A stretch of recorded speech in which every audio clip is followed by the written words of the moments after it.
ระเบียบชอบกรรมที่ My Voice Plus แต่การนี่ละกันนั่งระเบียบปราบปรามลมอัดในขนมกรรมที่เพราะกรรมที่นี้จึงอาจโรบานในขนมแต่ง Play Store និង App Store จังก่อนจะโจมเสิร์ชเปียท้า My Voice ให้ด่าญาเล็กโบงตื้อវានឹងឃើញកម្មវិធីពណ៌ខៀវមួយហ្នឹងហើយអញ្ចឹងរូបរាងវាបែបនេះបើសិនអ្នកនរគ្នាអត់ទាន់ download គ្រាន់តែចុចសញ្ញា download ទៅរងចាំឲ្យវាបន្ទាប់ពី download ពេញហើយអ្នកនរគ្នាគ្រាន់តែចុចពាក្យថា open ដើម្បីបើកចូលទៅក្នុងកម្មវិធីរួចហើយយើងត្រូវចុចទៅលើពាក្យ allow នៅលើផ្ទាំងដែលលុតបង្ហាញបែបនេះបន្ទាប់មកយើងនឹងឃើញផ្ទៃនៃកម្មវិធីចេញជាបែបនេះអញ្ចឹងជាកន្លែងដែលឲ្យយើងសេរីអាយុសេរីអីប៉ុន្តែយើងចាំសេរីពេលក្រោយក៏បានដែរបន្ទាប់មកចុចទៅលើពាក្យថា equipment នៅជួរខាងក្រោមគេបង្អស់ទី2អញ្ចឹងវានឹងលោតបង្ហាញឲ្យកន្លែងយើងដើម្បីភ្ជាប់ហើយអញ្ចឹងយើងគ្រាន់តែចុចទៅលើសញ្ញាបូករួចហើយយើងចាំបន្តិចដើម្បីឲ្យវាបង្ហាញឈ្មោះនាឡិការបស់យើងអ្នកនរគ្នាស្វែងរកឈ្មោះនាឡិការបស់អ្នកនរគ្នាមកអញ្ចឹងចុចលើវាទៅនេះវាបង្ហាញច្រើនអញ្ចឹងដោយសារនាឡិកានៅក្នុងទូរបស់ខ្ញុំបើកច្រើនអញ្ចឹងវាឃើញច្រើនតែបើអ្នកនរគ្នាវានឹងឃើញតែមួយទេរួចហើយយើងចុចទៅលើពាក្យ pair រងចាំបន្តិចឲ្យវាដំណើរការរួចហើយចុចទៅលើពាក្យថា allow ដើម្បីឲ្យវាអាចផ្ញើ notification មកយើងហើយនេះអ្នកនរគ្នាអាចចុចយកកដាលដែលថា allow while using បានហើយរួចហើយចុចទៅលើពាក្យ allow ទៀតហើយចុច OK ទៅតាមគេរាល់អ្វីដែលគេសួរគឺយើងចុច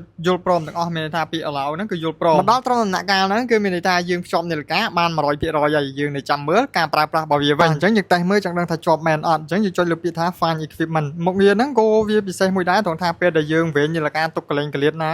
យើងចុចកន្លែងហ្នឹងទៅវានឹងរោនាឡិការបស់យើងហើយសម្រាប់ជួរទី1ខាងលើគេបង្អស់គេដាក់ថា message push កន្លែងហ្នឹងគឺជាកន្លែងកំណត់ទៅលើការ call ហើយនឹង message notification អញ្ចឹងយើងអាចបិទឬបើកមួយណាក៏បានតាមអ្វីដែលយើងចង់បានជួរខាងលើគេបង្អស់គឺតាក់ទងទៅនឹងការ call អញ្ចឹងអ្នកនរគ្នាចុចបើកអញ្ចឹងទៅមានន័យថាពេលគេ call មកវានឹង load មកលើនាឡិកាដែរហើយបើជួរខាងក្រោមហ្នឹងគឺជា notification ទៅលើកម្មវិធីមួយចំនួនដូចជាពេលគេផ្ញើសារផ្ញើអីមកវានឹង load មកលើនាឡិកាយើងដូចគ្នាអញ្ចឹងអ្នកនរគ្នាមានជំរើសតខ្លួន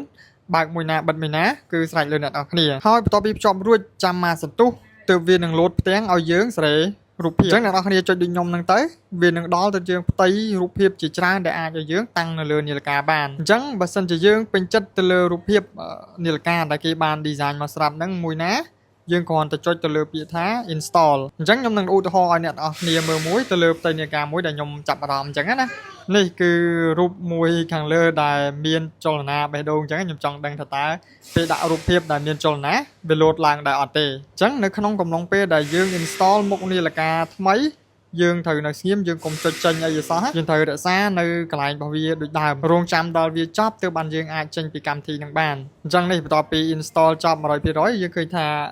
voice face របស់វាគឺលោតពិតប្រាកដមែនគឺវាលោតចេញជាចលនាអញ្ចឹងហើយចំពោះមុខនាឡិកាដែលដាក់តាំងលើនាឡិកាហ្នឹងគឺវាដាក់ឲ្យមានចំនួនកំណត់អញ្ចឹងបើវាពេញ install ឡើងយើងត្រូវចូលទៅលុបវាខ្លះម៉ូដណាដែលយើងអត់ពេញចិត្តយើងត្រូវលុបវាចេញដោយចុចដូចអ្វីដែលខ្ញុំបានបង្ហាញហ្នឹងរួចហើយចុចទៅលើពាក្យ manage អញ្ចឹងវានឹងបង្ហាញទៅលើ voice face ទាំងអស់របស់យើងមាន6អញ្ចឹងវាលោតសញ្ញាដកមួយនៅលើអញ្ចឹងយើងចង់លុបមួយណាយើងចុចសញ្ញាដកទៅបើយើងអត់ពេញចិត្តហើយទុកអ្វីដែលយើងពេញចិត្តបានហើយដើម្បីឲ្យយើងមានបន្លោះដើម្បី install មុខនាឡិកាថ្មីទៀតហើយដើម្បីតាំងរូបផ្ទាល់ខ្លួនយើងត្រូវរើសមើលមុខនាឡិកាណាមួយដែលមានអក្សរពណ៌តាក្រូចនៅពីក្រោមដែលខុសគេហ្នឹងណាគេដាក់អក្សរ edit បន្ទាប់មកយើងជ្រើសរើសកន្លែងរូបភាពដែលនៅខាងក្រោមខាងស្ដាំដៃគេបង្អស់ប៉ុន្តែក្នុងការបដូររូបរបស់យើងហ្នឹងគឺវាអាស្រ័យទៅលើទូរស័ព្ទដែរអញ្ចឹងសម្រាប់ចំពោះនាឡិកាមួយ model ដែលខ្ញុំបានភ្ជាប់នេះគឺពេលខ្លះវាអាចបដូររូបផ្ទាល់ខ្លួនយើងបានភ្ជាប់ជាមួយទូរស័ព្ទខ្លះក៏វាបដូរអត់បានអញ្ចឹងអាហ្នឹងទៅតាមសភាពជាក់ស្ដែងដោយសារតែកម្មវិធីហ្នឹងជាមួយនឹងនាឡិកាវាអត់សូវមានស៊ីចង្វាក់គ្នាកន្លែងតាំងរូបផ្ទាល់ខ្លួនហ្នឹងអញ្ចឹងវាអាស្រ័យទៅលើទូរស័ព្ទដែលអស់គ្នាកំពុងតែប្រើខ្ញុំព្យាយាមដូរច្រើនវិធីដែរប៉ុន្តែវានៅតែអត់ចាញ់ចំពោះទូរស័ព្ទរបស់ខ្ញុំប៉ុន្តែយើងក៏ធ្លាប់ដូរចេញម្ដងដែរនៅលើទូរស័ព្ទហ្នឹងតែពេលខ្លះគឺវាអត់ចាញ់អញ្ចឹងអាហ្នឹងទៅតាមសភាពជាក់ស្ដែងឥឡូវយើងកុំខ្វល់ពីវាយើងទៅមើលមុខងារសំខាន់វិញ frequency contact មានន័យថាយើង save លេខទូរស័ព្ទ